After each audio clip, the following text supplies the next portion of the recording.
विधानसभा के मानसून सत्र में फिर एनपीएस कर्मचारी संघ को निराशा हाथ लगी है। बुधवार को सदन में विधायक राकेश सिंघा, आशा कुमारी तथा पवन नैयर द्वारा विधानसभा में नई पेंशन में आने वाले कर्मचारियों से संबंधित प्रश्न सरकार से पूछा गया, लेकिन सरकार द्वारा इस पर कोई भी विश्वासी आश्वासन नहीं दिया गया। विधानसभा सत्र में विधायकों द्वारा रखे गए प्रश्न का एनपीएस ने धन्यवाद किया है। एनपीएस कर्मचारी महासंघ के प्रदेश अध्यक्ष प्रदीप ठाकुर ने कहा कि सरकार ने फिर एक रटी रटाई बात विधानसभा में दोहराई है। सरकार के उत्तर से प्रदेश के सभी पेंशन विहीन कर्मचारी निराश हुए हैं। प्रदीप ठाकुर ने कहा कि सभी विधायकों की तरफ से एक प्रश्न कर्मचारियों के लिए केंद्र सरकार द्वारा 2009 में की गई अधिसूचना, जिसमें कर्मचारी की मृत्यु और अपंगता पर पुरानी पेंशन का प्रावधान है, भी विधानसभा में पूछा गया। इस संबंध में भी सरकार ने अपने उत्तर में कहा कि अभी सरकार इस बारे में विचार कर रही है और आर्थिक तंगी के कारण प्रदेश में अभी तक यह अधिसूचना लागू नहीं की जा सकती है। उन्होंने कहा कि मंत्रिमंडल की बैठक में सरकार द्वारा बुलेट प्रूफ कार खरीदने का प्रस्ताव पास किया गया,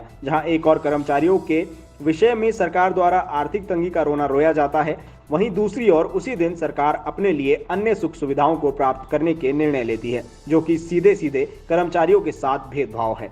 पधर से फर्स्ट वर्डिक्ट के लिए संतोष ठाकुर की रिपोर्ट। नमस्कार, मैं प्रदीप ठाकुर, अध्यक्ष नई पेंशन स्कीम कर्मचारी महासंघ हिमाचल प्रदेश।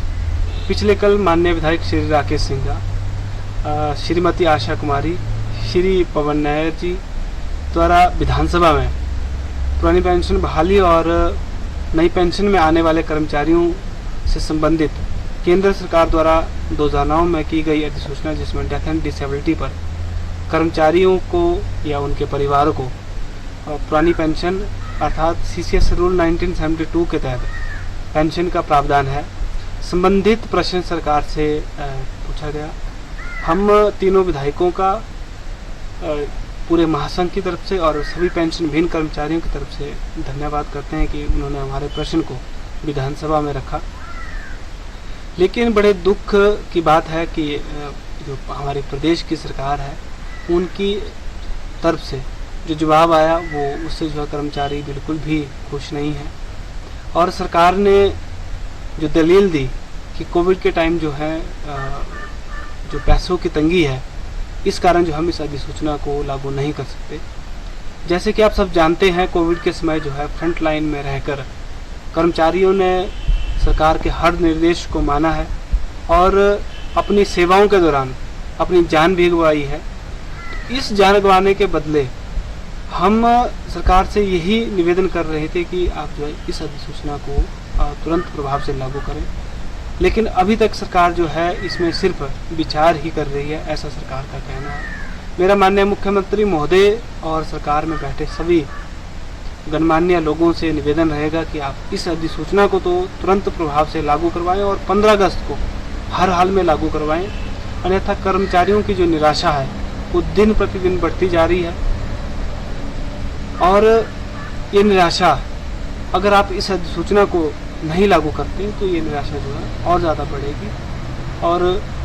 जिन लोगों की मृत्यु इस दौरान हुई है,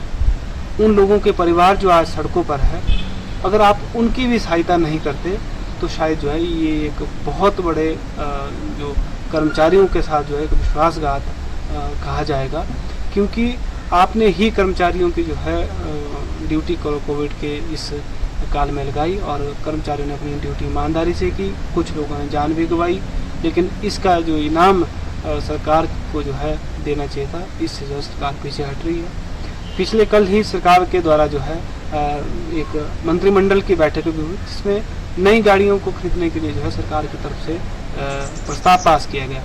अगर सचमुच प्रदेश में आर्थिक तंगी है तो शायद मुझे लगता है कि सरकार को जो है इस तरह के निर्णय लेने से पहले या तो फिर कर्मचारियों के बारे में भी सोचना चाहिए था, या फिर जो है ये इस तरह की खुद के लिए जो सुख सुविधाएं सरकार की तरफ से मुहैया करवाई जा रही हैं या अपने लोगों के लिए मुहैया करवाई जा रही हैं, तो वो कहीं ना कहीं जो है ये किस्म से कर्मचारियों और नेताओं के बीच जो